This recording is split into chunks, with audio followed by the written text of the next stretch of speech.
Comprei o enxoval do meu neto com todo o amor que tinha no peito. A sogra do meu filho pegou cada peça, jogou no canto da sala e gritou na minha cara: "Você dá pena, pobretona. Minha filha merece luxo, e você não tem como pagar." Eu não disse uma palavra. Apenas peguei minha bolsa e saí. No dia seguinte, quando ela foi fechar a conta da maternidade, o cartão foi recusado 3 vezes. Seu rosto de deboche ficou em choque quando o gerente apontou a quem ela teria que implorar socorro. Eu ouvi o barulho do meu próprio coração quando aquelas sacolas foram esvaziadas no sofá de veludo bege. Não foi um som forte. Foi exatamente o oposto. Foi o silêncio pesado que vem depois de um impacto. Aquele momento em que o ar some dos pulmões e o mundo para por 2 segundos enquanto o cérebro tenta processar o que os olhos acabaram de ver. Body de algodão egípcio. Macacão com bordado feito à mão. Manta térmica macia como nuvem. Toalha felpuda com capuzinho de ursinho. Tudo que eu havia escolhido com as minhas próprias mãos, peça por peça, em 5 lojas diferentes, ao longo de 2 semanas de tarde, tudo espalhado no veludo bege daquele sofá importado como se fosse resto de sacola de brechó jogada no chão de mercado. E a mulher que havia feito isso estava de pé na frente de mim com um sorriso venenoso nos lábios vermelhos, perfume caro chegando antes do raciocínio, unhas compridas de esmalte vermelho apontadas na minha direção como se eu fosse um problema que precisava ser catalogado e arquivado. "Você dá pena, pobretona."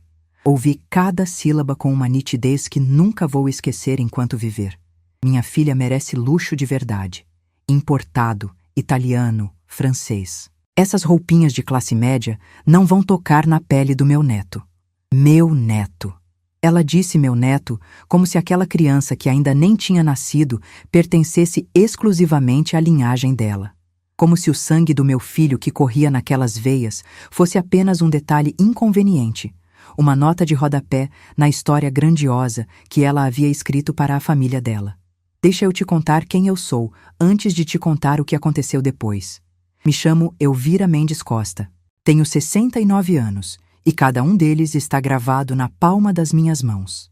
Mãos calejadas de quem começou vendendo linha de costura de porta em porta aos 16 anos, num bairro operário de Curitiba, onde as casas eram pequenas, mas as pessoas eram grandes. Mãos que aprenderam a contar dinheiro antes de aprender a economizar, que aprenderam a investir antes de aprender a gastar, que construíram tijolo por tijolo, conta por conta, loja por loja, tudo que tenho hoje sem jamais pedir favor de ninguém que não fosse merecido. Hoje sou dona de 3 lojas de aviamentos e confecções no atacado e de uma distribuidora que abastece 230 clientes fixos entre costureiras, ateliês e pequenas confecções espalhadas pelo Paraná e Santa Catarina. Herdei metade disso com o meu falecido marido, Maurício Costa, que se foi há 14 anos de um infarto súbito numa tarde de terça-feira, enquanto tomava o café da manhã. A outra metade construí sozinha depois que ele se foi, porque parar nunca foi opção. Tenho 2.300.000 depositados no Banco do Brasil, fruto de 40 anos de suor, disciplina e uma virtude que ninguém me ensinou, mas que aprendi cedo. Humildade não é fraqueza. Humildade é estratégia. Moro na mesma casa térrea do bairro Água Verde que comprei há 40 anos. Dirijo um Gol branco de 2018 que está com revisão em dia. Vista-me com roupa confortável, calça de tecido, blusa discreta, sapato de couro com solado baixo. Não uso joia chamativa. Não ando com cartão de visita na mão. Não preciso. Quando as pessoas precisam de mim, elas me encontram. Leandra Fonseca nunca precisou me encontrar. Por isso, ela nunca me viu. Agora deixa eu te contar como aquela tarde de sábado começou. Passei as 2 semanas anteriores pesquisando sobre enxoval de bebê com uma atenção de quem está montando um contrato comercial.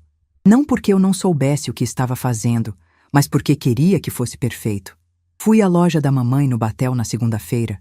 Passei 1 hora com a vendedora examinando bodes de diferentes tecidos. Fui à Boutique Petit no Shopping Pátio Batel na quarta, onde encontrei os macacões com bordado à mão que me encantaram. Na sexta, fui até uma loja especializada em artigos importados no Santa Felicidade. onde comprei as mantas térmicas que vinham embaladas em caixa de presente, cheirando a lavanda. No sábado seguinte, fui em mais 2 lojas, até encontrar as toalhas de banho com capuz de ursinho que eu havia visto numa foto numa revista de maternidade. Gastei R$ 4.000. Não porque 4.000 era tudo que eu podia, mas porque 4.000 era o suficiente para dizer o que eu queria dizer. Eu pensei em você, nenê. Eu te esperava. Eu te escolhi. Embrulhei tudo com papel de presente branco de gramatura pesada, aquele que não amassa. Coloquei fita de cetim num tom claro, que havia comprado na minha própria loja porque queria que fosse bonito. Dobrei as pontas com capricho como minha mãe me ensinou, aquela dobra de 4 dedos que deixa o canto firme e elegante. Pus as 3 sacolas grandes no banco de trás do Gol e dirigi até o Ecoville numa tarde de sábado com o coração cheio de uma expectativa que eu não conseguia nomear direito. Era a expectativa de ser avó pela primeira vez. Meu único filho, Lucas, 35 anos, contador, havia se casado com Jéssica Fonseca 2 anos antes, numa cerimônia onde eu me sentei na fileira de trás porque a Leandra havia me informado, gentilmente, que a primeira fileira era reservada para a família da noiva e que, como eu era viúva, talvez fosse mais adequado que eu ficasse numa posição mais discreta. Eu havia engolido aquilo em seco. Me sentei na terceira fileira, de tailleur cinza, assistindo meu filho se casar pela lateral, enquanto a mãe da noiva ocupava o centro do palco com um vestido drapeado e uma tiara que brilhava mais que a esperança dos jovens ao altar. Havia engolido muita coisa ao longo desses 2 anos de casamento do Lucas com a Jéssica. Havia engolido os natais sem convite. Os aniversários onde eu ficava sabendo pelo WhatsApp que havia sido uma festa pequena, íntima, família da Jéssica. Havia engolido a vez que a Leandra se referiu a mim como a mãe do Lucas, aquela senhora simples do Água Verde, numa reunião de família onde eu estava presente na mesma sala, a 2 metros de distância, como se eu fosse não apenas invisível, mas também surda. Havia engolido. Sempre engoli, porque Lucas era meu filho e eu o amava mais do que qualquer orgulho que eu pudesse sentir. E porque aprendi cedo que há batalhas que não valem a energia da luta.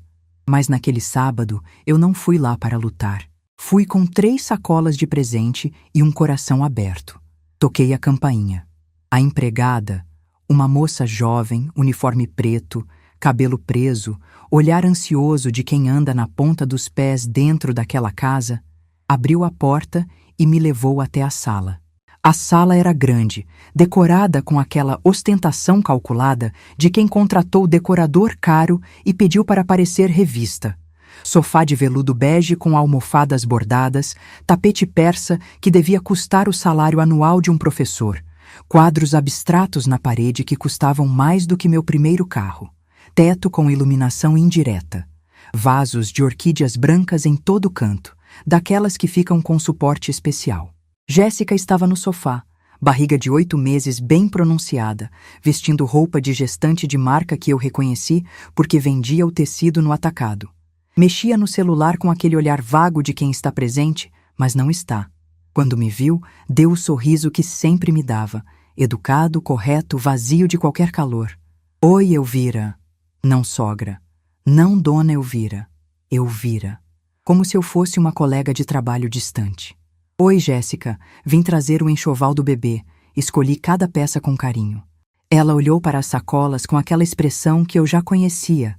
Aquela mistura de constrangimento e resignação de quem está prestes a ter que administrar uma situação desconfortável. Antes que ela pudesse dizer qualquer coisa, ouvi os saltos. Saltos altos, batendo no piso de mármore, com aquela cadência de quem sabe que o barulho dos próprios passos é uma forma de anunciar poder. Cada clique era uma declaração. Eu estou chegando, parem tudo, prestem atenção. Leandra Fonseca entrou na sala como entra quem foi criado, acreditando que as outras pessoas são cenário. 54 anos, loura de salão, aquele louro platinado que precisa de retoque quinzenal e custa o que eu pagava de aluguel nos primeiros anos do negócio. Vestido branco justo, comprimento na altura do joelho, decote discreto mas calculado, unhas vermelhas longas, brincos de brilhante que faiscavam na luz da tarde. E o perfume. Meu Deus, o perfume. Chegou antes dela como uma nuvem densa, adocicado e almiscarado, enjoativo daquele jeito específico que acontece quando uma fragrância cara é usada em excesso por alguém que aprendeu que quantidade é sinal de qualidade. Aquele perfume ficou na minha roupa por horas depois que saí de lá. Ela olhou para mim, depois para as sacolas. Franziu a testa com aquela expressão de quem encontrou algo inesperado e levemente ofensivo. O que é isso? O tom era o de quem pergunta sobre um inseto na sala. É o enxoval que comprei para o meu neto. Mantive a voz neutra. Aprendi cedo que tom revela fraqueza antes que as palavras revelem intenção. Ela se abaixou, aquela curva calculada de quem faz questão de não amassar o vestido, e abriu a primeira sacola com 2 dedos, os 2 dedos das unhas vermelhas, com o cuidado de quem manuseia algo potencialmente contaminado. Tirou o bode de algodão branco com bordado à mão. Olhou. Virou de um lado, de outro. Depois o colocou de volta na sacola como quem devolve um recibo de compra que não vai usar. Empurrou a sacola em direção a mim com a ponta do sapato. Um gesto tão pequeno, tão casual, tão definitivo na sua crueldade cotidiana. Jéssica, você não vai usar isso. Jéssica abriu a boca. Mãe, deixa-a... O olhar da Leandra a cortou no meio da frase como tesoura em fio de costura. Jéssica fechou a boca. Desviou o olhar para o celular. Ficou quieta. Então, Leandra pegou a segunda sacola. E dessa vez, não retirou uma peça. Despejou tudo no sofá, num gesto amplo, os macacões, os bodes, as toalhas, as mantas, o papel de presente amassando, a fita de cetim descaindo, tudo espalhado naquele veludo bege caro como mercadoria de calçada. E me olhou nos olhos. Você dá pena, pobretona, disse com uma clareza que não admitia ambiguidade. Minha filha merece luxo de verdade, importado, italiano, francês. Essas roupinhas de classe média não vão tocar na pele do meu neto. Fez uma pausa de efeito, aquela pausa de quem está acostumada a discursar. Elvira, eu sei que você faz o que pode, mas o que você pode não é suficiente para o padrão da minha família. Então, por favor, não traga mais presentes. A gente já encomendou tudo que o bebê precisa. De Paris. Sorriso. Aquele sorriso afiado como lâmina. Você entende, né? Senti meu rosto queimar. Não de vergonha. Tenho quase 70 anos e aprendi a não ter vergonha da minha origem. Queimou de raiva. Uma raiva limpa, fria, daquele tipo que não grita, que não gesticula, que fica quieta e trabalha por baixo enquanto o mundo pensa que você está derrotada. Olhei para o Lucas. Ele tinha entrado na sala pelo corredor lateral, vindo do escritório onde ficava no fim de semana, quando tinha relatório para fechar. Ele havia parado no meio da entrada quando viu a cena. Via as roupas espalhadas no sofá. Via a expressão da sogra. Via meu rosto. E ficou parado naquela posição de quem congelou num fotograma. Corpo inclinado ligeiramente para frente, mãos nos bolsos, olhar baixo.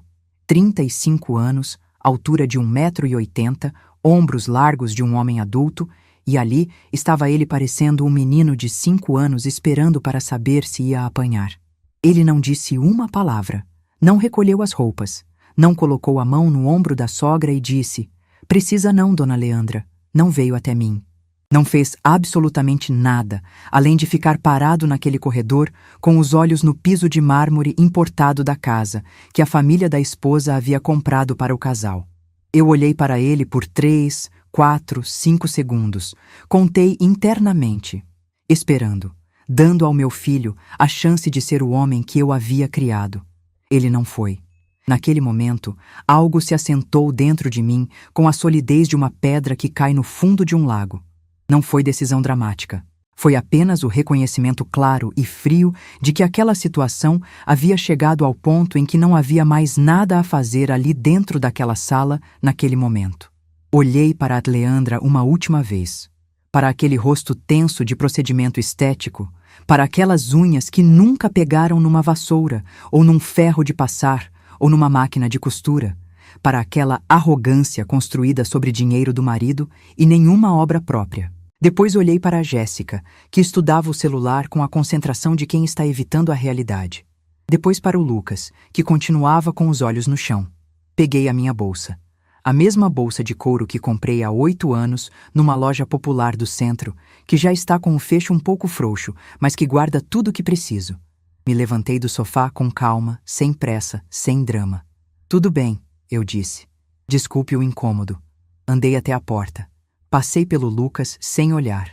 Saí pela porta da frente que a empregada abriu com um olhar de constrangimento que ela não conseguiu esconder completamente.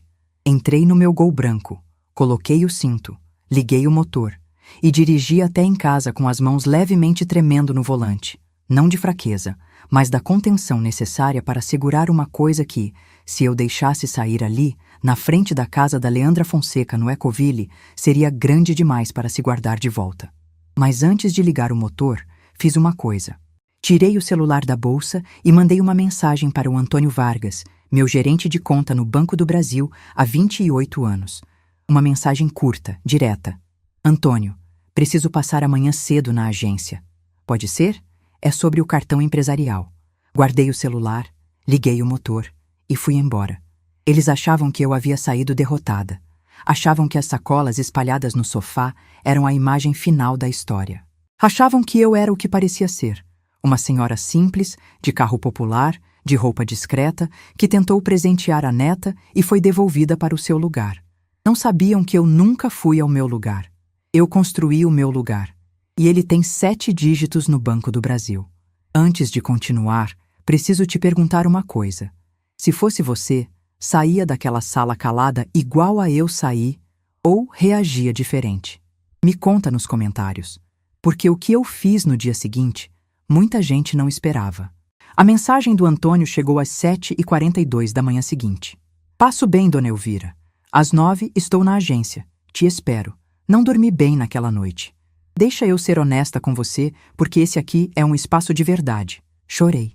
Não um choro de novela, não um choro performático de quem quer pena. Chorei daquele jeito feio, silencioso, que aparece tarde da noite quando você está sentada na sala com a televisão apagada e o único barulho é o da geladeira ligando e desligando, e a casa inteira parece grande demais para uma pessoa só.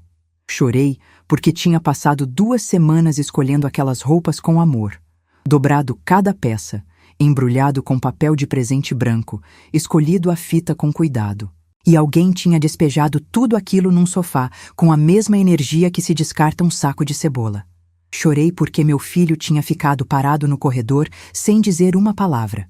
Chorei porque fui ao casamento do Lucas e fiquei na 3ª fileira.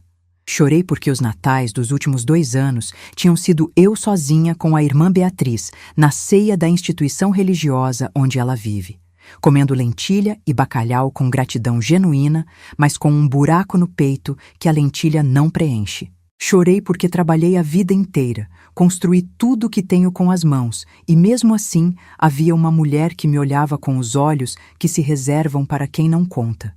Chorei por mim mesma. E depois parei. Porque dignidade não aguenta muito tempo no chão. Fui até o banheiro. Me olhei no espelho.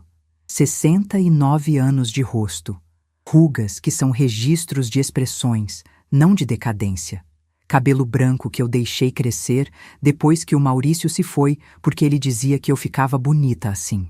Olhos castanhos que viram muita coisa e ainda não viram tudo.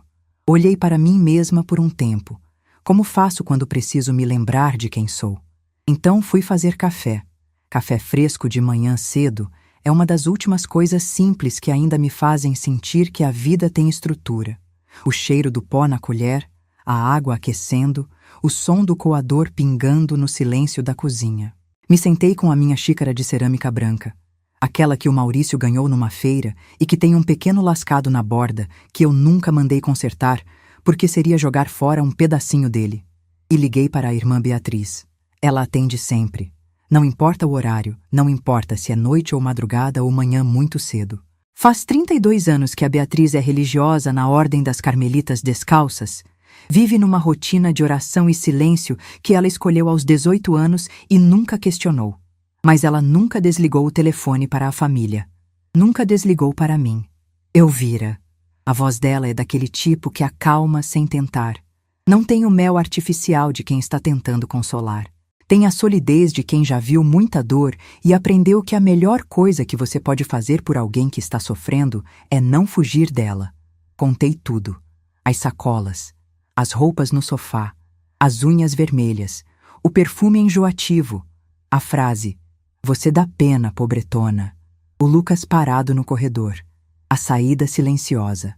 Contei com a voz firme no começo e depois fui perdendo o fio de contenção até terminar chorando de novo no telefone como adolescente, o que eu não faço há muitos anos.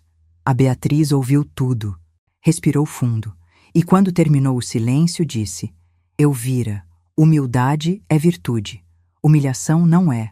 Você tem o direito de se proteger, e se proteger às vezes significa mostrar quem você realmente é." Fiquei com aquilo reverberando dentro de mim o resto da manhã. Mostrar quem você realmente é. Minha vida inteira foi construída numa discreta recusa de mostrar quem eu sou. Aprendi com meu pai, que era operário numa fábrica de calçados e que tinha mais dignidade no olhar do que qualquer patrão que já o mandou, que quem precisa gritar o que tem é porque o que tem não fala por si mesmo. Aprendi com o Maurício, que levou 20 anos para convencer um fornecedor importante a visitar nosso depósito, não porque tínhamos medo de mostrar, mas porque sabíamos que quando o fornecedor chegasse, o que veria ia falar mais do que qualquer visita de apresentação. Aprendi na pele que o dinheiro de verdade não grita, ele sussurra. E quem sabe ouvir, ouve. Mas há momentos em que o sussurro não chega, em que a outra pessoa está gritando tão alto que o sussurro se perde. E nesses momentos, às vezes, você precisa falar um pouco mais alto. Não por vaidade, por necessidade. Passei o domingo inteiro fazendo as contas. Não as contas do negócio, que Célia cuida com uma competência que me deixa tranquila dormir à noite. As contas da vida. Sentei na minha mesa de trabalho, aquela velha escrivaninha de madeira escura que o Maurício usava, com o cheiro de décadas de papelada e caneta esferográfica impregnado na madeira, e fiz um levantamento mental de tudo que havia sustentado silenciosamente ao longo dos 2 anos de casamento do Lucas com a Jéssica. O apartamento onde o casal morou antes da casa do Ecoville, os 3 meses de caução e o primeiro ano de aluguel, R$56 mil, que paguei sem dizer nada porque Lucas havia pedido emprestado e nunca devolveu, e eu decidi que não ia cobrar porque era meu filho. O casamento, não fui chamada para ajudar na organização, mas Lucas me ligou 2 semanas antes da cerimônia dizendo que tinham estourado o orçamento e pedindo ajuda. Depositei R$38 mil na conta dele. Não vi o dinheiro de volta. Não esperava. O consultório de dentista da Jéssica, que ela havia aberto uma clínica estética com uma sócia que sumiu depois de 6 meses levando os equipamentos, Lucas me pediu R$10 mil para ajudar a fechar os prejuízos. Depositei. As férias do casal em Portugal no ano passado, que Lucas disse que era viagem de aniversário de casamento e que tinha ficado acima do planejado, R$8 mil. Somei R$112 mil. Em 2 anos. Sem recibo, sem contrato, sem pedido de devolução. Dinheiro que saiu da minha conta e entrou na vida deles como se entrasse num buraco sem fundo. E naquele sábado, a mãe da esposa do meu filho havia me chamado de pobretona. Sentei com aquele número na cabeça por um tempo. R$112 mil. Não com raiva, com clareza, com aquela clareza fria que vem quando você finalmente olha para uma situação sem a névoa do amor filial encobrindo os fatos. Na segunda-feira de manhã, vesti a mesma roupa que usaria qualquer outra segunda. Calça de tecido cinza, blusa bege de manga comprida, sapato de couro preto. Peguei a bolsa, entrei no carro e fui até a agência do Banco do Brasil no centro do Água Verde, onde tenho conta há 28 anos. Antônio Vargas tem 63 anos, cabelo grisalho penteado para o lado, óculos de aros dourados, paletó cinza que deve ter 3 ou 4 anos, mas está sempre impecavelmente passado. Me conhece desde que eu tinha 41 anos e entrei naquela agência pela primeira vez com um envelope de dinheiro, as economias de anos de trabalho, para abrir a conta que ia financiar a expansão do negócio. Me recebeu naquela época com seriedade profissional e foi ficando ao longo de quase 3 décadas com um respeito que foi crescendo à medida que os números da minha conta foram crescendo. Ele me recebeu com o sorriso largo de sempre, me levou para a sala fechada, ofereceu café. Sentei, cruzei as mãos sobre a bolsa no colo e disse diretamente: Antônio, preciso aumentar o limite do meu cartão empresarial. Pode ser necessário fazer um pagamento grande nos próximos dias. Não dei detalhes. Não precisava. Ele assentiu, digitou no sistema com aquela eficiência de quem fez o mesmo movimento dezenas de milhares de vezes, resolveu a questão em menos de 15 minutos. Quando eu estava me levantando para ir embora, ele parou com as mãos sobre a mesa, aquele gesto de quem vai falar algo que está pesando. Hesitou. Dona Elvira, não é da minha conta, e não estou dizendo nada que não seja de conhecimento público nos sistemas do banco. Parou de novo. Eu esperando. A Fonseca Empreendimentos tem uma pendência fiscal em aberto há 60 dias. O sistema sinaliza automaticamente bloqueio preventivo em transações corporativas de alto valor até regularização. É protocolo padrão. Ficamos um momento em silêncio. Os dois. Ele olhando para mim com aquele olhar cuidadoso de quem disse o que precisava dizer, sem dizer mais do que devia.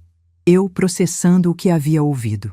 Depois me levantei, dei a mão para ele, saí pela porta de vidro da agência, entrei no meu Gol e fiquei sentada por um momento antes de ligar o motor. Não havia planejado nada. Não havia pedido nada. Mas o mundo às vezes se arranja para quem está de pé e de olhos abertos. Os dias seguintes foram uma reconstrução silenciosa. Voltei para as minhas lojas com uma presença que havia ficado um pouco distante nas semanas anteriores, quando estive absorta no universo do enxoval e da expectativa do neto. Célia, minha sócia, me olhou com aquele olhar de amiga antiga que não precisa de palavras para perguntar o que está errado. Me sentar com ela na sala de reuniões da distribuidora, com café na mão e contar o que havia acontecido foi como drenar um ferimento. Ela ouviu com a cara fechando progressivamente, aquela expressão dela de quem está muito brava, mas está contendo para não interromper. Quando terminei, ela ficou quieta por um segundo. Elvira, essa mulher não te conhece, mas vai conhecer. Não disse mais nada. Não precisou. Comecei a caminhar de manhã cedo, algo que havia parado de fazer quando o Maurício se foi porque a rua ficou mais silenciosa sem ele do lado. Voltei ao parque a 6 quadras de casa, aquele com os pinheiros altos e o lago artificial onde os patos caminham com aquela dignidade cômica de quem acha que o mundo existe para eles. Caminhei 40 minutos por dia durante aquela semana. Respirei ar frio de manhã de Curitiba, que tem aquele cheiro específico de pinheiro e umidade que é diferente de qualquer outra cidade que já visitei. E fui me sentindo devagar, eu mesma de novo. Não precisava de ninguém para me dizer que era suficiente. Nunca precisei. Mas às vezes a gente esquece isso quando alguém passa perto gritando o contrário. Fui à missa no domingo seguinte, sentei no banco de madeira dura da igreja Nossa Senhora de Lourdes, onde vou desde que me mudei para o Água Verde. Fechei os olhos e fiquei em silêncio por um tempo. Não com raiva, não com planos, apenas em silêncio, deixando a clareza assentar. Foi na terça-feira depois disso, numa tarde comum, que o telefone tocou. Lucas. Voz emocionada, aquela voz de quem está tentando ser controlado e não está conseguindo muito bem. Mãe, nasceu. Você é avó. É um menino, Gabriel. Fechei os olhos um segundo. Gabriel. Meu neto se chamava Gabriel. Abri os olhos. Perguntei, com a voz mais neutra que consegui. Posso ir lá conhecer ele? A pausa que seguiu foi suficiente para eu entender o que vinha a seguir, mesmo antes de ele falar. Mãe, é que a Leandra está aqui, e ela disse que é melhor você vir outro dia quando estiver mais calmo. Desliguei o telefone sem responder. Fiquei sentada na sala da minha casa, sozinha, com meu neto a 4 quilômetros de distância, num quarto de maternidade de luxo que eu não podia entrar porque a mulher que me havia chamado de pobretona havia decidido que o meu lugar ainda não era ali. Chorei pela segunda vez. Mas eram lágrimas diferentes. Não eram lágrimas de dor. Eram lágrimas de transição, aquelas que aparecem quando uma coisa termina e outra começa, quando você percebe que a versão que você era antes daquele momento vai ficar para trás porque tem que ficar. Na manhã seguinte, o telefone tocou às 8 da manhã. Antônio Vargas. Dona Elvira, lembra do que conversamos? Não era pergunta. A senhora pode querer passar por aqui hoje. Agradeci. Desliguei, penteei o cabelo, vesti a roupa que estava. Peguei a bolsa com o cartão empresarial Platinum que quase nunca uso. Entrei no carro, mas ao invés de ir para o banco, fui direto para a maternidade Santa Cruz, porque meu neto estava lá, e chegou a hora. Quando entrei no setor financeiro da maternidade Santa Cruz naquela manhã, não havia planejado um discurso, não havia ensaiado, não havia calculado exatamente o que diria ou faria. O que eu tinha era informação, um cartão de crédito empresarial com limite suficiente e a clareza fria de quem passou 2 noites com os olhos abertos processando as peças de um quebra-cabeça que o mundo havia espalhado na minha frente. Ela estava lá, Leandra Fonseca. De pé no balcão do financeiro do 3º andar, voz alta com aquela ressonância de soprano irritado que atravessa paredes, gesticulando com as mãos de unhas vermelhas na direção de uma funcionária de jaleco branco que mantinha a calma com aquela compostura de quem está treinada para lidar com pessoas que acreditam que o volume da voz é diretamente proporcional à razão que tem. Isso é um absurdo. Vocês vão me processar. Meu marido é empresário. Vocês sabem quem eu sou? A funcionária, plaquinha com o nome Mariana, cabelo preso, olhar sereno como o lago de manhã cedo, repetia com paciência de catequista. Senhora, o cartão foi recusado. Precisamos de outra forma de pagamento para a liberação do quarto. Caminhei até o balcão. Leandra me viu. A expressão dela passou por confusão, irritação, e depois se instalou numa composição estranha que levou alguns segundos para eu identificar. Desconforto. Pela primeira vez desde que eu conhecia aquela mulher, ela parecia não saber o que fazer com a situação. O que você está fazendo aqui? A voz já estava a alguns graus abaixo do que estava um momento antes. Ignorei ela. Olhei para a Mariana. Quanto é a conta? A moça checou o sistema com aquela atenção cuidadosa de quem sabe que o número que vai dizer é relevante. R$ 74.480, senhora. Abri a bolsa. Tirei o cartão empresarial do compartimento de couro onde vive praticamente sem uso porque a maioria das minhas compras são transferência bancária ou boleto. Aquele cartão de titânio com o nome Elvira M. Costa, gravado em relevo. Coloquei no balcão. Pode passar. O silêncio que se fez depois disso tinha textura.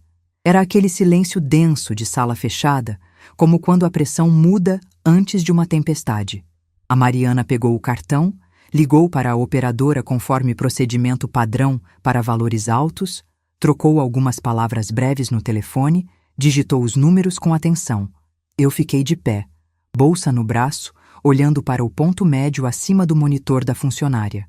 Leandra ficou ao meu lado sem falar, sem se mover, com aquela qualidade de presença de quem parou de saber como existir no espaço. A máquina emitiu um bip. Aprovado. A Mariana me entregou o comprovante com 2 mãos, como se a formalidade do gesto honrasse o valor da transação. Obrigada, senhora Costa. Está tudo quitado. Peguei o papel, dobrei ao meio, coloquei na bolsa com calma. Então olhei para a Leandra, aquela mulher que havia empurrado o enxoval com a ponta do sapato, que havia dito você dá pena, pobretona com a mesma entonação de quem comenta o tempo, que havia me impedido de estar presente quando meu neto nasceu.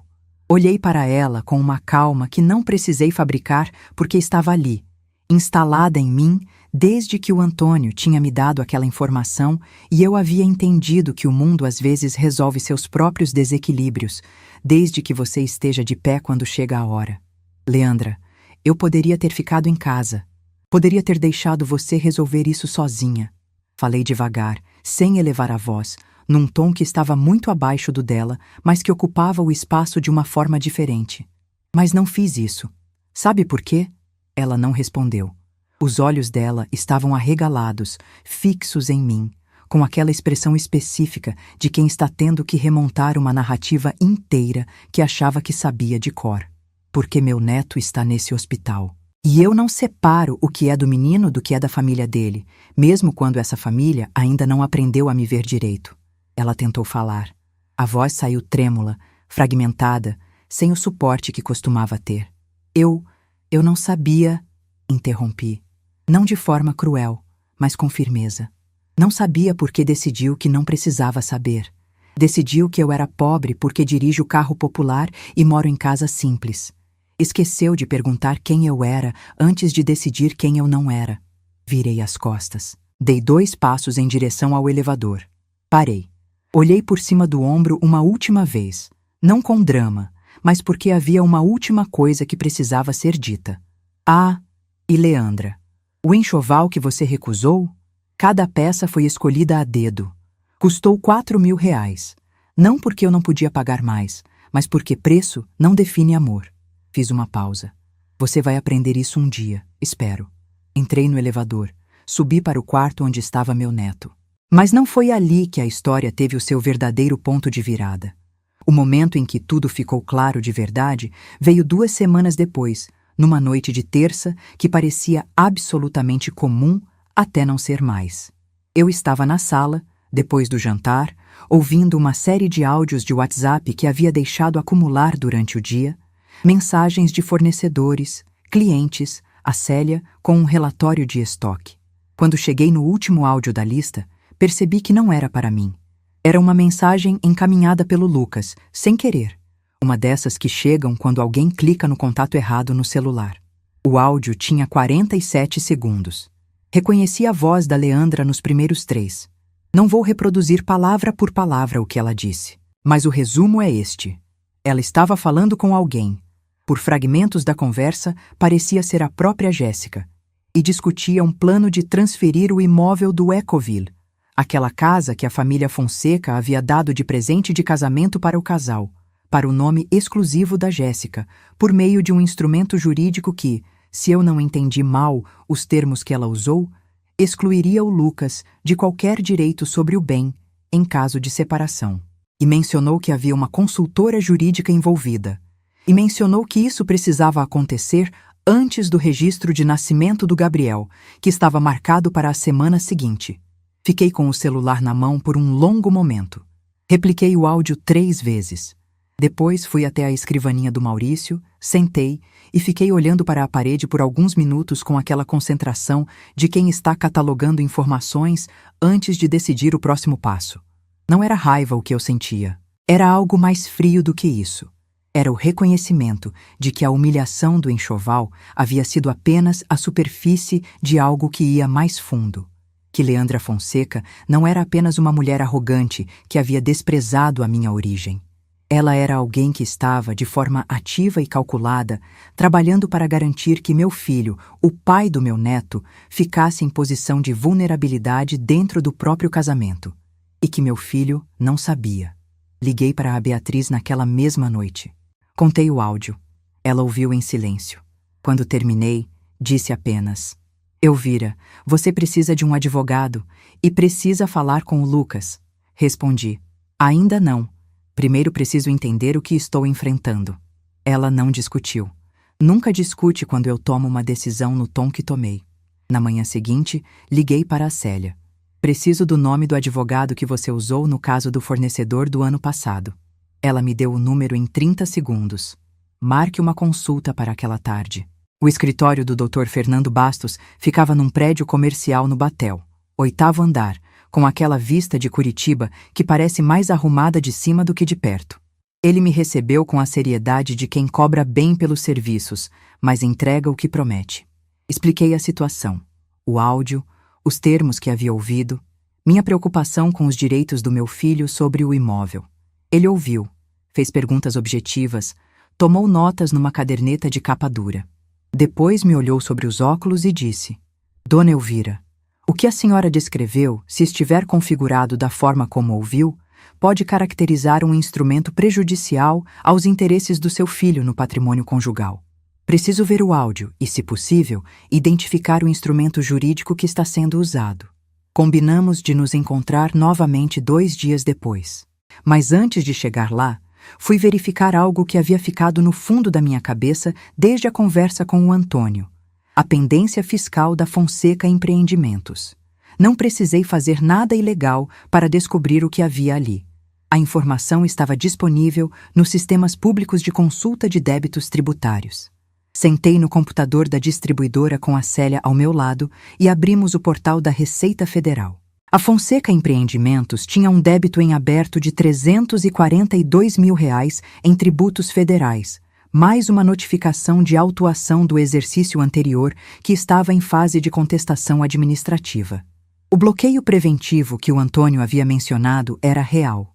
Qualquer transação bancária de alto valor da empresa ficaria sinalizada pelo sistema até a regularização da pendência. Célia me olhou. Elvira, você sabia disso? Respondi. Sabia que havia algo. Não sabia o tamanho. Ela ficou quieta por um momento. Então, quando ela tentou pagar a maternidade com o cartão corporativo, completei. O sistema bloqueou automaticamente. Não foi acidente. Foi protocolo. Fechei o computador. Fiquei sentada um momento pensando naquilo. A mulher que havia me chamado de pobretona, que havia encomendado enxoval de Paris para o neto, que morava numa mansão no Ecoville, estava com o cartão da empresa bloqueado por uma pendência tributária de R$342 mil. O dinheiro que ela exibia não era dela. Era montagem. Não era informação para usar como arma, era informação para entender o terreno. Porque quando você sabe em que chão está pisando, você sabe onde colocar o pé. Voltei ao doutor. Fernando Bastos com o áudio e com a informação da consulta pública. Ele ouviu tudo, fez mais perguntas, consultou a legislação em tempo real no computador. Ao final da reunião, me deu um panorama.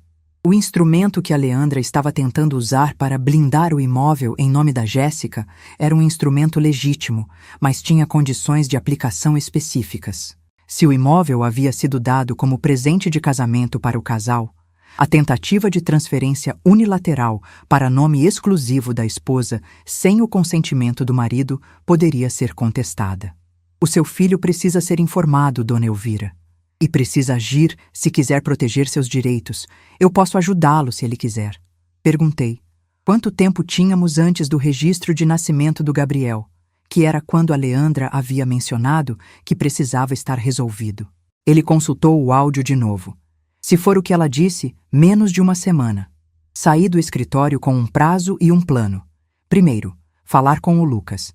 Não como acusação, não como revelação dramática, como mãe que tem uma informação que o filho precisa ouvir. Segundo, reunir tudo o que havia levantado de forma organizada para que o Lucas e o advogado pudessem decidir os próximos passos. Terceiro, garantir que quando a Leandra fizesse o próximo movimento, ela encontrasse a situação diferente do que esperava. Liguei para o Lucas naquela tarde. Filho, preciso te ver. Não é urgência de hospital, mas é importante. Pode ser aqui em casa amanhã de manhã? Ele veio no dia seguinte, às 10 da manhã, sem a Jéssica. Entrou com aquela expressão de quem não sabe o que vai encontrar. Me sentei com ele na mesa da cozinha, com café passado e o caderno de anotações à minha frente, e abri o assunto diretamente. Contei o áudio. Contei o que havia apurado com o Dr. Fernando Bastos. Contei a pendência fiscal da empresa dos pais da Jéssica. Não com drama, não com raiva, não com lágrimas.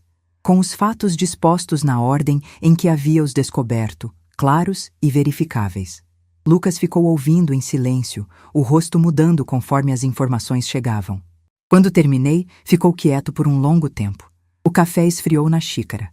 Depois disse devagar: Mãe, a Jéssica sabe disso? Respondi: Não sei. Mas a conversa no áudio era com ela, e ela não interrompeu. Ele assentiu, devagar, como quem processa algo pesado. Você acha que ela...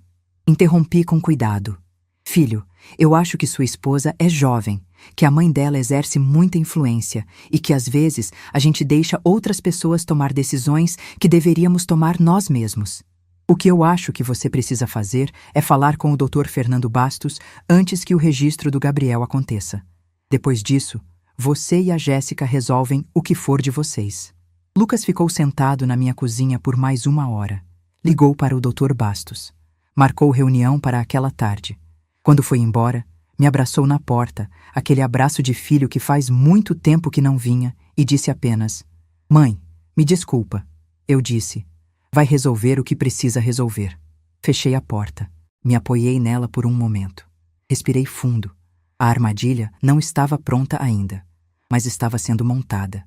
E desta vez não foi a Leandra que montou. 4 dias antes do registro de nascimento de Gabriel, o Dr. Fernando Bastos me ligou às 7h30 da manhã.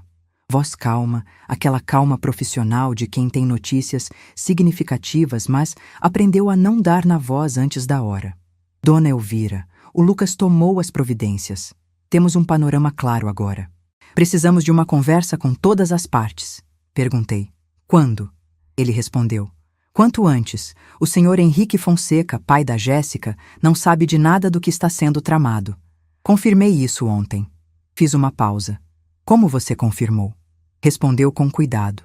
Advogado-cliente é confidencial, dona Elvira, mas posso dizer que temos provas suficientes para a conversa que precisamos ter. Combinamos a reunião para 2 dias depois, num sábado pela manhã. Local, minha sala. Não a mansão do Ecoville. Não o escritório do advogado. Minha sala. A sala da casa térrea do Água Verde, onde morei por 40 anos, com o sofá de tecido que está com o braço direito um pouco gasto de tanto uso, a mesa de madeira com a mancha de café que o Maurício fez há 20 anos e que nunca saiu completamente, a estante com fotos do Lucas desde bebê até adulto, a janela que dá para o jardim onde o jasmim floresce no começo do inverno. Minha sala, no meu chão, com as minhas regras. Na sexta-feira, preparei tudo com a meticulosidade de quem está montando um dossiê comercial. Peguei a pasta de couro que uso para reuniões de negócio, aquela com o logo discreto da Costa Aviamentos, gravado no canto inferior. Dentro, cópias dos comprovantes de transferência dos R$112 mil que havia enviado ao Lucas ao longo de 2 anos, organizados por data e valor. A consulta pública da pendência fiscal da Fonseca Empreendimentos, impressa e destacada nos valores relevantes. O resumo que o Dr. Fernando Bastos havia preparado sobre o instrumento jurídico que a Leandra tentava usar para blindar o imóvel. E uma última folha que eu havia preparado sozinha naquela madrugada, com os números simples e diretos da minha situação financeira. O saldo bancário, o faturamento anual das lojas, o valor da distribuidora estimado por avaliação de mercado que havia feito 2 anos antes para fins de planejamento sucessório. Não por vaidade. Para que os números falassem por mim com a clareza que eu havia decidido não me poupar mais de usar. Liguei para o Lucas na sexta à tarde. Amanhã de manhã, às 10, você vem aqui com a Jéssica. Chama a Leandra também. Pausa. Mãe, a Leandra não vai... Interrompi. Lucas, você a chama. O que ela decide é problema dela. Ele ficou em silêncio por um segundo. Tá bem, mãe. Desliguei. Fui para a cozinha, fiz jantar para mim mesma, comi com calma. Depois preparei o café da manhã para o dia seguinte com antecedência, aquele jeito que o Maurício achava engraçado. Coar, guardar na garrafa térmica, deixar tudo pronto para não ter trabalho pela manhã. Dormi 7 horas, o que para mim é sono profundo. Acordei às 6. Caminhei no parque, voltei, tomei banho, vesti minha melhor roupa de reunião. Blazer cinza chumbo de tecido bom que comprei há 5 anos e que cai impecável no ombro, calça preta reta, sapato de couro com pequeno salto. Me olhei no espelho. 69 anos de rosto sério, cabelo branco arrumado, postura direta de mulher que passou 40 anos em pé atrás de balcão e mesa de reunião. Estava pronta. Às 9h45, o Dr. Fernando Bastos chegou. Coloquei a pasta de couro na mesa da sala. Ele colocou a dele ao lado. Bebemos café em silêncio. Às 10h12, o carro do Lucas parou na frente da casa. Eu observei pela janela. Lucas descia primeiro, depois a Jéssica com o Gabriel no bebê conforto. Depois, de um carro diferente, o SUV branco que eu reconheci, Leandra. Ela havia vindo. Bom, quando abri a porta, o rosto da Leandra fez aquela composição de desconforto que eu havia visto no setor financeiro da maternidade. Aquela expressão de quem chegou a um terreno que não conhece e está calibrando. Ela olhou para a fachada da minha casa. Casa simples. Fachada em reboco pintado. Jardim cuidado, mas sem ostentação. Entrou com aquele passo de quem está coletando informações para construir uma narrativa de desdém, mas ainda não encontrou o ângulo certo. Elvira, cumprimento seco. Sem calor, mas sem a arrogância de antes. Ainda estava se posicionando. Leandra, pode sentar. Indiquei o sofá. Ela se sentou na ponta, aquela postura de quem não quer encostar completamente no móvel. Lucas e Jéssica se sentaram no sofá do lado. Jéssica com o Gabriel adormecido no colo, cara fechada de quem sabe que a conversa não vai ser fácil. Lucas olhou para mim com aquele olhar de filho que está tentando entender o que a mãe está fazendo. Dei a ele um aceno discreto com a cabeça que significava Confia em mim. Ele ficou quieto. O Dr. Fernando Bastos se apresentou. Leandra franziu a testa. Advogado? Que é isso, Elvira? Você me chamou para... Interrompi. Leandra, me deixa falar primeiro. Depois você fala o que quiser. Ela fechou a boca. Havia algo na minha voz naquele momento que ela não havia encontrado antes. A firmeza tranquila de quem chegou ao fim de um processo e sabe exatamente o que está fazendo. Me sentei na poltrona à cabeceira da mesa, onde sempre me sento nessa sala. Abri a pasta de couro. Vou começar pelos números, porque números não mentem e não têm sentimento. Tirei a primeira folha, os comprovantes.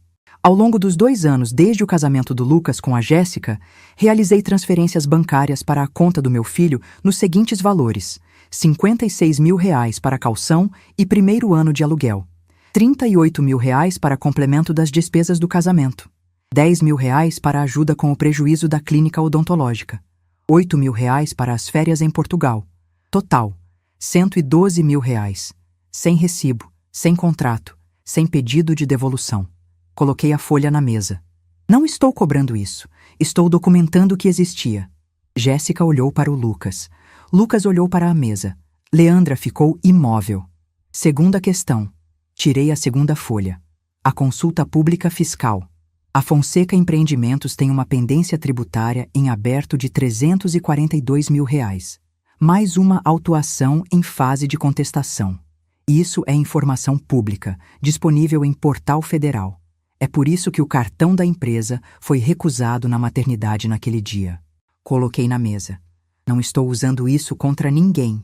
Estou colocando no contexto do que vou dizer a seguir. Leandra começou a dizer algo. Levantei a mão, um gesto breve, mas definitivo. Ainda não terminei. Terceira questão. Tirei a folha com o resumo do Dr. Bastos. Há 2 dias, um áudio de WhatsApp chegou até mim por engano.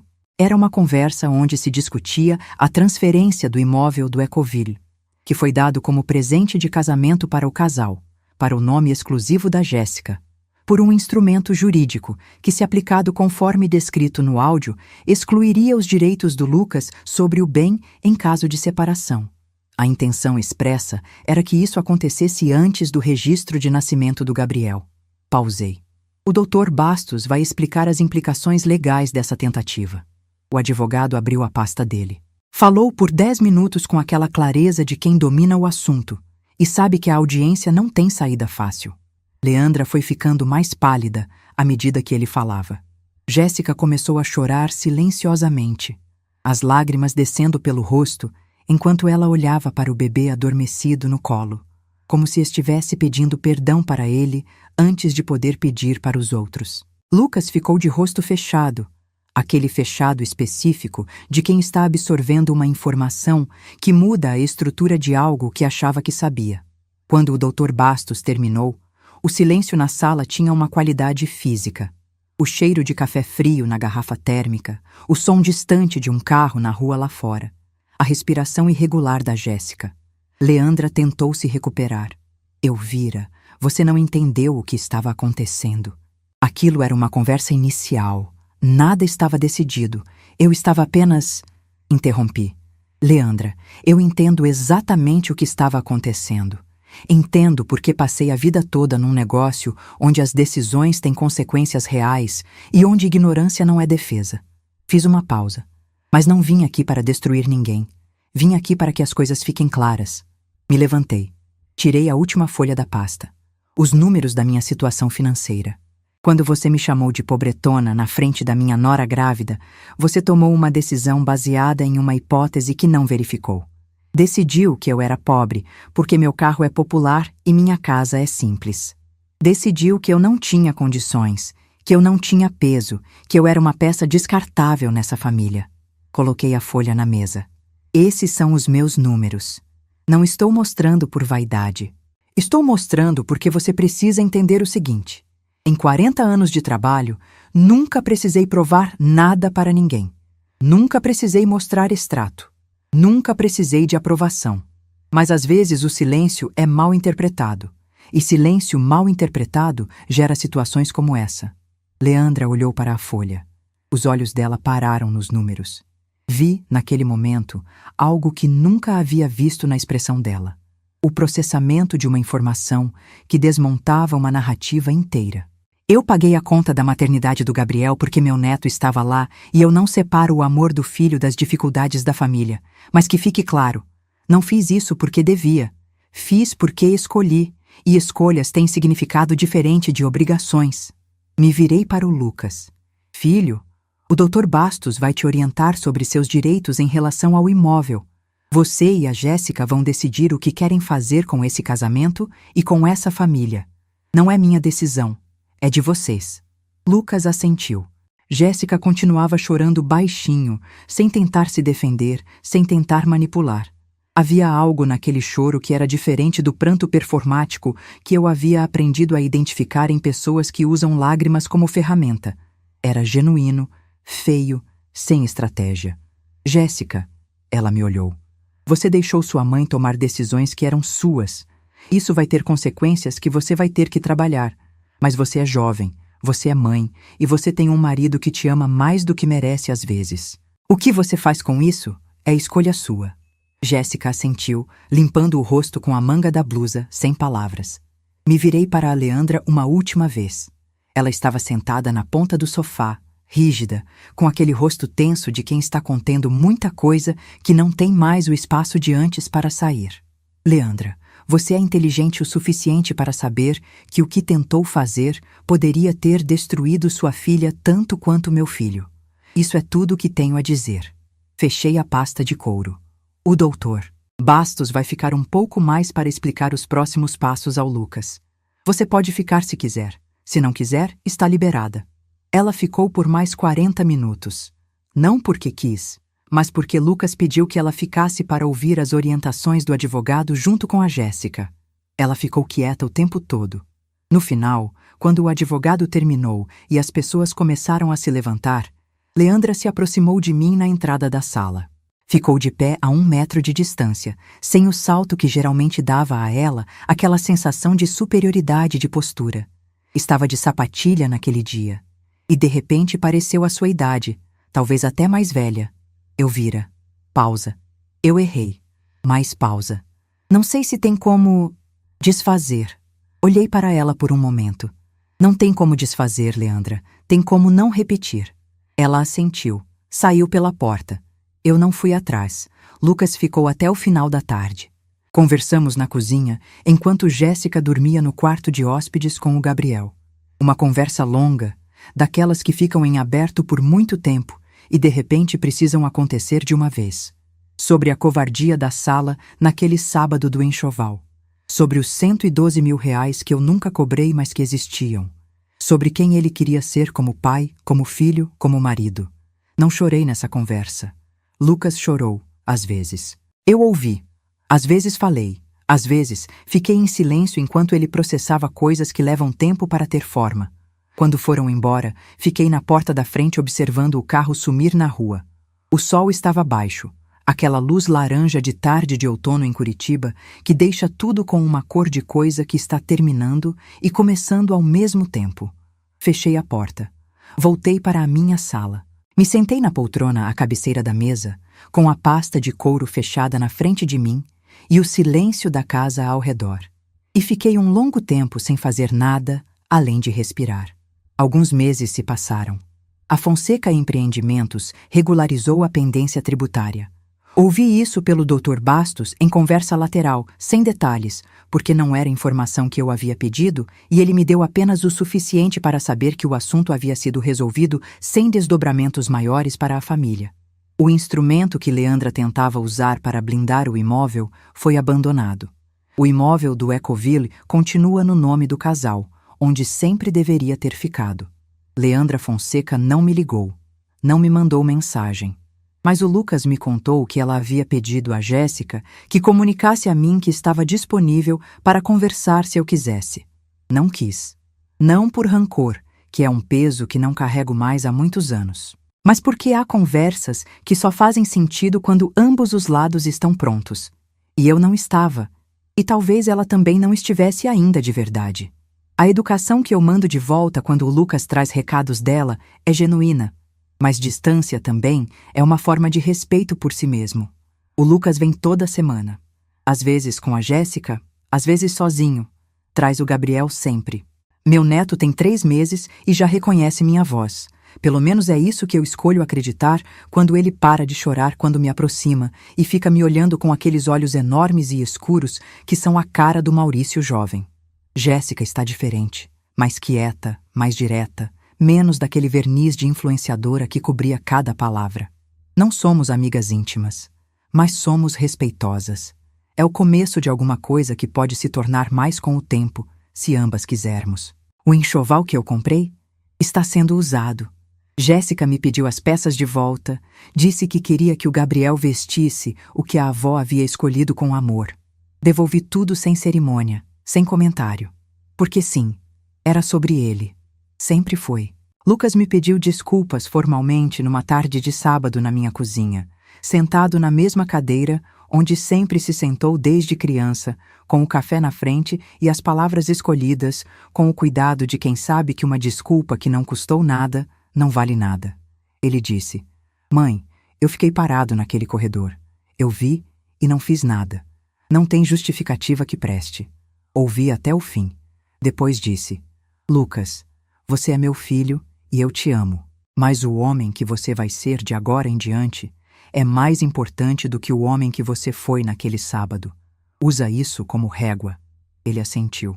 Ficamos em silêncio por um momento. Depois aqueci o café e mudamos de assunto. Não aceitei o Lucas de volta como se nada tivesse acontecido. Aceito ele como filho, com tudo o que isso significa, incluindo a decepção e a reparação. Mas não fingi que aquela tarde não existiu, porque fingir seria desonrar a própria dor, e minha dor sempre foi honesta. A irmã Beatriz veio me visitar no mês passado. Ficou 2 dias, dormiu no quarto de hóspedes, comemos junto, rezamos juntas na minha sala numa manhã fria de domingo, com a luz entrando pela janela do jardim. Na tarde do 2º dia, sentadas com chá na varanda, ela disse: "Elvira, você saiu desse ano diferente." Perguntei: "Melhor ou pior?" Ela pensou por um momento. "Mais inteira." Gostei dessa palavra. Inteira. Não vencedora, não vingada, não superior. Inteira. Porque é isso que essa história foi no fundo, quando tiro a camada da humilhação e da injustiça e do dinheiro e dos documentos legais. Foi uma história sobre me recusar a me fragmentar para caber num espaço que alguém havia decidido que era meu. Fui a vida inteira a mulher que trabalhava, a mulher que construía, a mulher que sustentava em silêncio, a mulher que engolia em seco porque o amor e a família valiam mais que o orgulho. E tudo isso é verdade. Continuará sendo verdade. Mas há uma linha. E quando alguém pisa nessa linha com a arrogância de quem acha que você não vai notar ou não vai reagir, a resposta não precisa ser raiva. Pode ser simplesmente clareza. Clareza fria, documentada, irrefutável. A clareza de quem passou 40 anos aprendendo que o dinheiro de verdade não grita, que o poder de verdade não precisa de plateia, e que dignidade não é o que você exibe para os outros verem. É o que você protege quando acha que ninguém está olhando. Vivo meus dias com a mesma simplicidade de sempre. Acordo cedo, caminho no parque, tomo café na xícara com um lascado na borda. Vou às lojas, converso com a Célia, cuido do que é meu com o cuidado de quem sabe o valor do que tem, porque lembrou de onde veio para ter. Visito a Beatriz uma vez por mês, recebo o Lucas e o Gabriel uma vez por semana. E nas noites mais quietas, quando a sala está em silêncio e a única luz é a do abajur de canto, pego a foto do Maurício que fica na prateleira da estante e fico um momento com ela na mão. Não de tristeza, de gratidão. Por tudo que construímos juntos. Por tudo que continuei construindo depois que ele se foi. Por nunca ter deixado o tamanho da minha conta bancária definir o tamanho da minha dignidade, mas também por nunca ter deixado a minha dignidade ser pisoteada por quem confundiu humildade com fraqueza. Dignidade não se compra, mas às vezes precisa ser paga. E quando precisa, eu pago, sem piscar. Se essa história chegou até você, é porque ela era para chegar. Compartilha com alguém que precisa lembrar que humildade não é fraqueza. Se inscreve no canal e clica na próxima história que está aparecendo na tela agora, porque ela é ainda mais forte do que essa.